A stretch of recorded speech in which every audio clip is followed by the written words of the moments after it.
आधी रात को माँ की नींद खुली तो बेटे को बहू के कमरे की बजाय अपने बिस्तर पर बच्चों की तरह उल्टा पुल्टा लेटा हुआ पाकर आज फिर उसका दिल आशंकाओं से भर उठा था। बेटे के सिर के नीचे तकिया लगाया और उसके माथे को सहलाते हुए वह धीरे से बड़बड़ाई, अब तू कुछ परेशान सा रहता है। नहीं माँ, शायद माँ के छूने से बेटे की नींद खुल गई थी और करवट लेकर माँ के करीब आ गया। पिछले महीने पति के गुजर जाने के बाद अब उसे भी नींद कहाँ आती थी। रातें तो यूं ही आंखें बंद किए हल्की झपकियों से ही कट रही थी। ऊपर से बेटे की यह बेचैनी।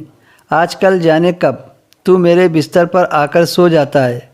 बहू से नाराज़ है क्या? नहीं माँ, किसी बच्चे की तरह माँ से लिपटने की कोशिश करता है। इस सवाल को वह टाल गया। माँ ने वही बिस्तर से सटे मेज पर रखे लोटे से पानी पीकर लोटा वापस मेज पर रख दिया और बिस्तर पर लेटने की बजाय एक तकिया का सहारा लेकर दीवार से अपनी पीठ टिका ली और बोली, फिर क्या बात है बेटा? कुछ भी नहीं माँ। वह माँ को छोटे बच्चे की तरह बाहों में भरने की कोशिश करता है। वह माँ के हर सवाल को खारिज कर देता है। बेटा बता ना, तेरी बेचैनी देखकर मेरा दिल घबराता है। माँ ने अपने बेटे का सिर अपने गोद में रख लिया। माँ की घबराहट महसूस कर बेटे ने अब खुद सोने और माँ के सोने का इंतज़ार करने लगा और वह करवट लेकर लेट गया। माँ, आपको याद है जब मैं बड़ा हो रहा था तो पापा ने मेरा कमरा अलग कर दिया था। अपने कमरे के लिए जिद तो तूने ही की थी। हाँ माँ, लेकिन तब आप मेरे सो जाने के बाद उस कमरे में आकर मेरे माथे को सहलाती थी और मेरे बिस्तर पर ही सो जाती थी और सुबह मुझे अपने बिस्तर पर पाकर तू अक्सर मुझसे पूछा करता था। हाँ याद है। अच्छा तो बता, क्या पूछता था? सुबह की कही कितनी ही बातों को शाम तक भूल जाने वाले बेटे को बरसों पुरानी वह बात कहाँ याद रहेगी? यही कि क्या आप पापा से नाराज़ हो?